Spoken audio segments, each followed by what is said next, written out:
Ladislaw akui kenal Natalie Holzer dari Irish Bella.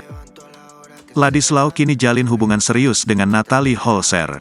Bahkan Ladislaw sudah melamar janda komedian Sule itu belum lama ini.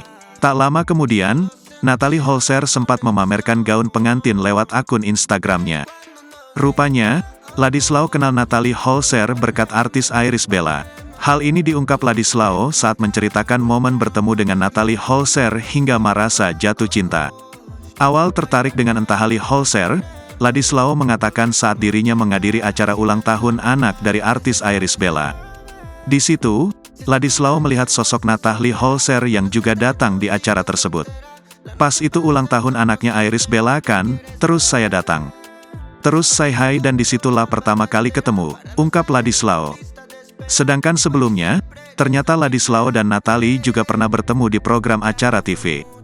Bahkan, Ladislaw mengaku dirinya tak ingat bahwa pernah bertemu dengan Natalie sebelumnya.